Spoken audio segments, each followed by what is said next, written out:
El milagro secreto.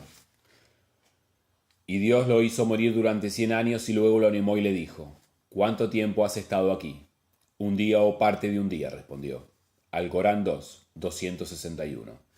La noche del 14 de marzo de 1939, en un departamento de la Sandergeist de Praga, Jaromír Hladik, autor de la inconclusa tragedia Los enemigos, de una vindicación de la eternidad y de un examen de las indirectas fuentes judías de la Jacob Bohem, soñó con un largo ajedrez.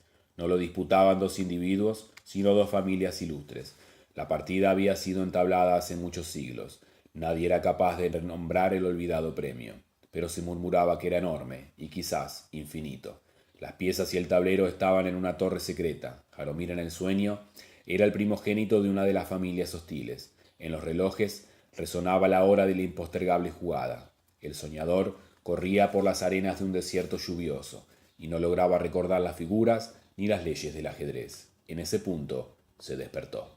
Cesaron los estruendos de la lluvia y de los terribles relojes. Un ruido acompasado y unánime, cortado por algunas voces de mando, subía de la Sandergeist. Era el amanecer. Las blindadas vanguardias del Tercer Reich entraban en Praga. El 19, las autoridades recibieron una denuncia. El mismo 19 al atardecer, Jaromír Hladik fue arrestado. Lo condujeron a un cuartel aséptico y blanco, en la ribera opuesta del Moldau. No pudo levantar uno solo de los cargos de la Gestapo. Su apellido materno era Jaroslavski, su sangre era judía, su estudio sobre Bohem era judaizante. Su firma dilataba el censo final de una propuesta contra el Anschluss. En 1928 había traducido el Shapir Sharizah para la editorial Hermann Bordorf. El efusivo catálogo de esa casa había exagerado comercialmente el renombre del traductor. Ese catálogo fue hojeado por Julius Roth, uno de los jefes, en cuyas manos estaba la suerte de Hladik. No hay hombre que fuera de su especialidad no sea crédulo. 2 o 3 adjetivos en letra gótica bastaron para que Julius Roth admitiera la preeminencia de Hladik y dispusiera que lo condenaran a muerte. Pero en Courage, Leu 3. Se fijó el día 29 de marzo a las 9 a.m. Esa demora, cuya importancia apreciará después el lector, se debía al deseo administrativo de obrar impersonal y pausadamente, como los vegetales y los planetas. El primer sentimiento de Hladik fue el mero terror. Pensó que no lo hubieran arredrado la horca, la decapitación o el deshuello, pero que morir fusilado era intolerable.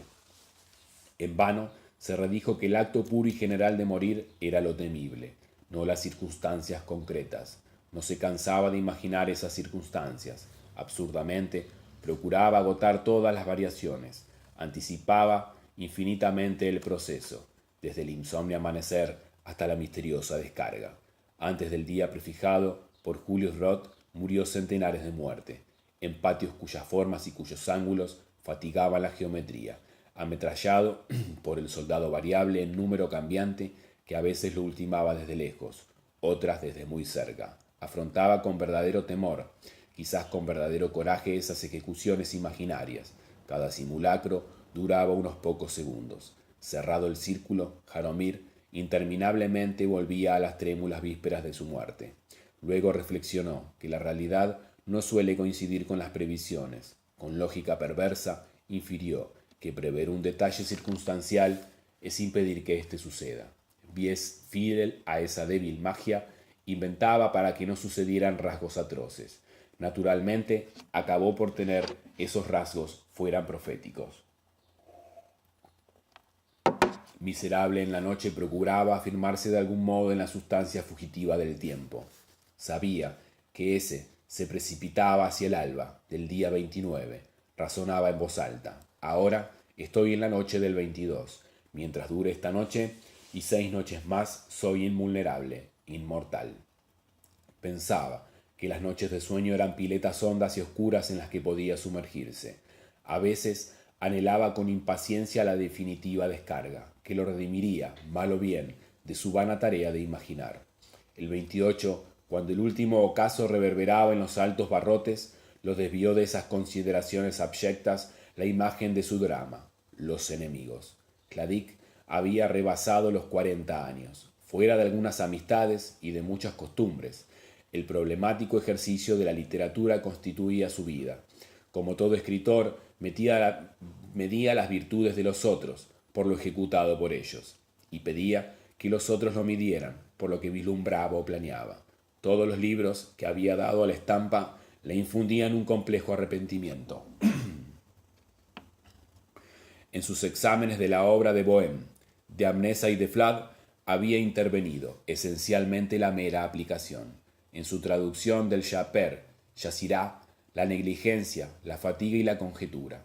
Juzgaba menos deficiente tal vez la vindicación de la eternidad, el primer volumen, Historia, las diversas eternidades que han ideado los hombres, desde el inmóvil ser del Parménides hasta el pasado modificable de Hinton. En segundo niega que en Francis Bradley que todos los hechos del universo integran una serie temporal. Arguye que no es infinita la cifra de las posibles experiencias del hombre y que basta una sola repetición para demostrar que el tiempo es una falacia. Desdichadamente, no son menos falaces los argumentos que demuestran esa falacia. Cladic solía recordarlos con cierto desdeño, con cierta desdeñosa perplejidad. También había redactado una serie de poemas expresionistas. Estos, para confusión del poeta, figuraron en una antología de 1924, y no hubo antología posterior que no los heredara. De todo ese pasado equívoco y lánguido quería redimirse Cladic, con el drama en verso Los enemigos. Cladic preconizaba el verso porque impide que los espectadores olviden la irrealidad, que es condición del arte. Este drama observaba las unidades del tiempo, de lugar y de acción. Transcurría Hradčany, en la biblioteca del barón de Rómstad. En una de las últimas tardes del siglo XIX, en la primera escena del primer acto, un desconocido visita a Rómstad. Un reloj de las 7, una vehemencia de último sol, exalta los cristales. El aire trae una apasionada y reconocible música húngara. A esta visita siguen otras. Rómstad no conoce las personas que lo impugnan, pero tiene la incómoda impresión de haberlos visto, ya, tal vez en un sueño. Todos exageradamente lo halagan, pero es notorio, primero para los espectadores del drama, luego para el mismo varón, que son enemigos secretos, conjurados para perderlo. Rómstad logra detener o burlar sus complejas intrigas. En el diálogo aluden a su novia Julia de Winau y a un tal Jarosław Kubín, que alguna vez lo importunó con su amor. Este ahora se ha enloquecido y cree ser Rómstad. Los peligros arrasian. Rómstad, al cabo del segundo acto, se ve en la obligación de matar a un conspirador. Empieza el tercer acto, el último. Crecen gradualmente las incoherencias. Vuelven actores que parecían descartados ya de la trama. Vuelve por un instante el hombre matado por Rómstad. Alguien hace notar que ha atardecido. El reloj de las 7, en los altos cristales reverbera el sol occidental. El aire trae una apasionada música húngara. Aparece el primer interlocutor y repite las palabras que pronunció en la primera escena del primer acto. Römerstadt le habla sin asombro. El espectador entiende que en Rómstad es el primer miserable, Jarosław Kubín. El drama no ha ocurrido. Es el delirio circular que interminablemente vive y revive Kubín. Nunca se ha habido preguntado Cladic si esa tragicomedia de errores era baladí o admirable, rigurosa o casual.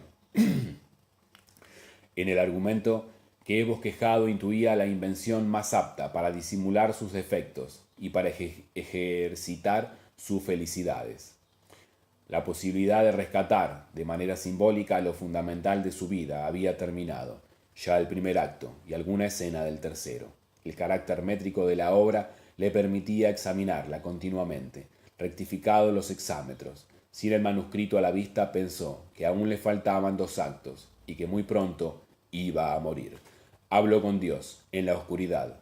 Si de algún modo existo, si no soy una de tus repeticiones y erratas, existo como autor de Los enemigos, para llevar a término ese drama que pude justificarme, y justificarte requiero un año más. Otórgame esos días, tú de quien son los siglos y el tiempo. Era la última noche, la más atroz, pero 10 minutos después el sueño lo anegó como un agua oscura. Hacia el alba soñó que se había ocultado una de las naves de la biblioteca del Clementinion. Un bibliotecario de gafas negras le preguntó: ¿qué busca? Hladik le respondió: busco a Dios. El bibliotecario le dijo: Dios está en una de las letras, de una de las páginas, de uno de los 400.000 tomos del Clementinium. Mis padres y los padres de mis padres han buscado esa letra. Yo me he quedado ciego buscándola. Se quitó las gafas y Hladik vio los ojos, que estaban muertos. Un lector entró a devolver un atlas. Este atlas es inútil, dijo, y se lo dio a Hladik. Este lo abrió al azar. Vio un mapa de la India, vertiginoso. Bruscamente, seguro, tocó una de las mínimas letras. Una voz oblicua le dijo: el tiempo de tu labor ha sido otorgado. Aquí Hladik se despertó. Recordó que los sueños de los hombres pertenecen a Dios y que Maimónides ha escrito que son divinas las palabras de un sueño cuando son distintas y claras, y no se puede ver quién las dijo.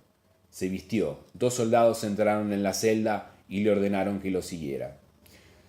Del otro lado de la puerta, Hladik había previsto un laberinto de galerías, escaleras y pabellones. La realidad fue menos rica. Bajaron a un traspatio, por una sola escalera de fierro. Varios soldados, algunos de uniforme desabrochado, revisaban una motocicleta y la discutían. El sargento miró el reloj. Eran las 8:44. Había que esperar que dieran las 9. Hladik, más insignificante que desdichado, se sentó en un montón de leña. Advirtió que los ojos de los soldados reunían los suyos. Para aliviar la espera, el sargento le entregó un cigarrillo. Hladik no fumaba. Lo aceptó, por cortesía o por humildad. Al encenderlo, vio que le temblaban las manos. El día se nubló. Los soldados hablaban en voz baja, como si él ya estuviera muerto.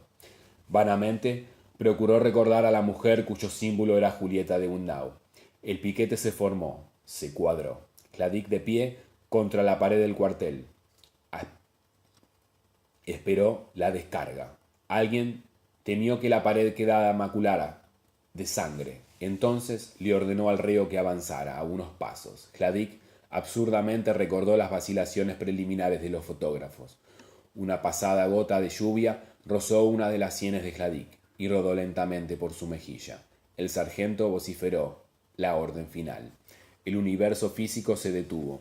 Las armas convergían sobre Hladik, pero los hombres que iban a matarlo estaban inmóviles. El brazo del sargento eternizaba un ademán inconcluso. En una baldosa del patio, una abeja proyectaba una sombra fija. El viento había cesado. Como en un cuadro. Hladik ensayó un grito, una sílaba, la torsión de una mano. Comprendió que estaba paralizado. No le llegaba ni el más tenue rumor del impedido mundo. Pensó: estoy en el infierno. Estoy muerto. Pensó: estoy loco. Pensó: el tiempo se ha detenido. Luego reflexionó que en tal caso también se hubiera detenido su pensamiento.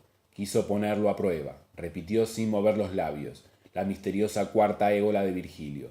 Imaginó que los ya remotos soldados compartían su angustia. Anheló comunicarse con ellos. Le asombró no sentir ninguna fatiga, ni siquiera el vértigo de la larga inmovilidad. Durmió, al cabo de un plazo indeterminado. El despertar, el mundo seguía inmóvil y sordo. En su mejilla perduraba la gota de agua. En el patio la sombra de la abeja. El humo del cigarrillo que había tirado no acababa nunca de dispersarse. Otro día pasó, antes de que Hladik entendiera. Un año entero había solicitado de Dios para terminar su labor. Un año lo otorgaba, su omnipotencia. Dios operaba para él un milagro secreto. Lo mataría el plomo germánico en la hora determinada, pero en su muerte un año transcurría entre la orden y la ejecución de la orden. De la perplejidad pasó al estupor, del estupor a la resignación, de la resignación a la súbita gratitud. No disponía de otro documento que la memoria. El aprendizaje de cada exámetro que agregaba le impuso un afortunado rigor que no sospechaba quienes aventuraran y olvidaran párrafos interinos y vagos. No trabajó para la posteridad ni para un Dios, cuyas preferencias literarias poco sabía. Minucioso, inmóvil, secreto, urdió en el tiempo su alto laberinto invisible. Rehizo el tercer acto 2 veces, borró algún símbolo demasiado evidente. Las repetidas campanadas, la música, ninguna circunstancia lo importunaba. Omitió, abrevió, amplificó, en algún caso, optó por la versión primitiva. Llegó a querer el patio, el cuartel. Uno de los rostros que lo enfrentaban modificó su concepción del carácter de la Rómsterdam. Descubrió que las arduas cacofonías que alarmaron tanto a Flaubert, con meras supersticiones visuales, debilidades y molestias de la palabra escrita, no de la palabra sonora. Dio término a su drama, no le faltaba ya resolver sino un solo epíteto. Le encontró la gota de agua, resbaló en su mejilla, inició un grito enloquecido, movió la cara, la cuádruple descarga lo derribó. Jaromir Hladik murió el 29 de marzo, a las 9:02 de la mañana. Jorge Luis Borges.